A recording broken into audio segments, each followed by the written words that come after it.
Hi, this is Kina Kim with PivotalDiscovery.com. Today we're here with Lisa Ripley, who's the Electronic Discovery Manager with Sun Microsystems. We're at the Silicon Valley ARMA Chapter Spring Seminar, and Lisa's going to share some of her thoughts on eDiscovery and how her role has evolved. Thanks.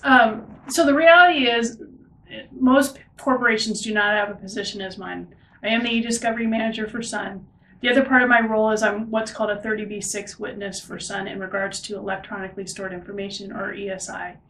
In a lot of cases, people leverage an IT person or someone else internal that has knowledge of the information systems at the corporation to serve as their 30b-6 witness. So I'm pretty lucky to have the rare position of being an eDiscovery Manager. What drove my role into existence was the federal rule change in December 2006. And I think that was a fundamental change for a lot of people in terms of dealing with eDiscovery and understanding eDiscovery. The rule change put structure around electronic information and also basically delineated what does ESI consist of and how are we going to deal with it in terms of court cases.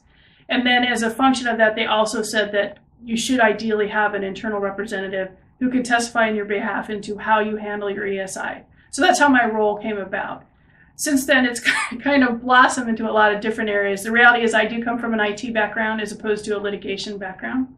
So one of the things I've had to do is get up to speed with the legal side and understanding the way my role needs to interact with legal. And that is really a big function of my job is I interact with different organizations at my company in order to support and defend litigation.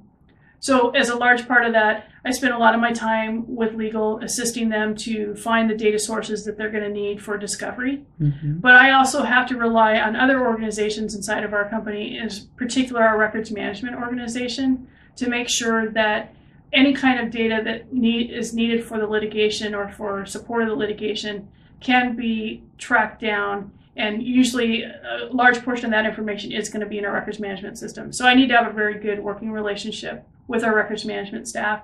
And I also rely on them that they are very commonly our knowledge management experts. They know where the data is in the company, and they can save me a lot of time and make me more efficient if I start out with them and ask them, here's our litigation matter. This is the type of data I'm looking for. What do you know is already stored in records management? And then the types of data you guys do already have in records management, how did you obtain those sources? And who are the people I might want to go back and talk to make sure that I'm hitting the right sources for eDiscovery. So what have been your biggest challenges and how have you overcome them in terms of bridging the different departments?